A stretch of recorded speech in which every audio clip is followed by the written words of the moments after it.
Sejarah banjir di wilayah Kecamatan Lakbok, Kabupaten Ciamis sejak dulu sudah menjadi perhatian.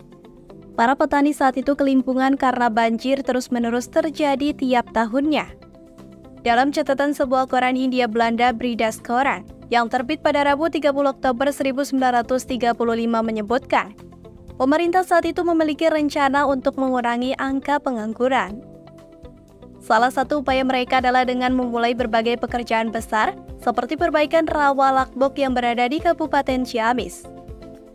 Bahkan dalam rencana tersebut mereka menaksir kebutuhan anggaran untuk perbaikan wilayah agar bisa meminimalisir banjir sebesar 1,5 juta gulden. Sementara anggaran yang sudah siap dari pemerintah pusat dan akan menyalurkannya melalui Provinsi Jabar sebesar 100.000 gulden. Persoalan yang muncul dalam rencana perbaikan bidang perairan saat itu adalah dampak banjir di wilayah Jawa Tengah yang berbatasan langsung dengan Jawa Barat. Dengan perbaikan tanggul di wilayah Jabar, maka di Jateng akan banjir. Karena itu perlu adanya koordinasi antara dua gubernur, yakni Jabar dan Jateng untuk menyelesaikan persoalan penolakan pembangunan tanggul Sungai Citandui di Jabar dari masyarakat Jateng. Sementara itu dalam surat kabar The Sumatra Post yang tayang pada Jumat 4 Desember 1936 menyebutkan, pekerjaan normalisasi di wilayah Lakbok mulai terlaksana dengan anggaran tahap awal dari pusat sebesar 70.000 gulden yang diserahkan ke Pemprov Jabar.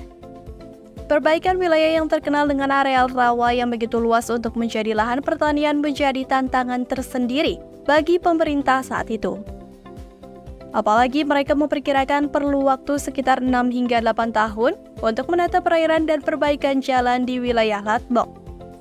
Pertama, masih dari sumber yang sama upaya pencegahan banjir dengan melakukan normalisasi Sungai Citandui, dengan membangun tanggul dan menghilangkan jalur sungai yang berkelok menjadi lurus. Hal itu bertujuan agar air mengalir ke lautan bisa lebih cepat. Kemudian tahapan kedua adalah peningkatan saluran pembuangan dari irigasi ke Sungai Citandui. Sedangkan tahapan terakhir adalah proses perbaikan irigasi agar air di areal persawahan bisa lebih cepat surut ketika musim hujan tiba. Dari ketiga tahapan upaya penanganan banjir ini, diperkirakan memakan anggaran sekitar 11 juta gulden. Hal itu juga tertuang dalam surat kabar Het Vaderland, Stad and Letterkundig Nieuwsblad yang terbit pada Rabu 16 Desember 1936. Sementara itu pada tahun 1938, Gubernur Jawa Barat saat itu telah meninjau lokasi rawa Lakbok bersama Kepala Pengairan Jabar. Hasilnya, Gubernur menyebutkan dalam perbaikan perairan di wilayah Lakbok perlu sistem dan tata kelola yang canggih, supaya persoalan banjir bisa tertangani dengan baik. Pasalnya di wilayah tersebut berdasarkan ilmu pertanahan, masih terdapat lahan gambut. Meski berbagai upaya perbaikan terus dilakukan, namun banjir pun masih terus melanda wilayah Lakbok. Akibatnya para petani yang seharusnya bisa memanen padi, harus rela menghadapi kenyataan tanaman mereka terendam banjir.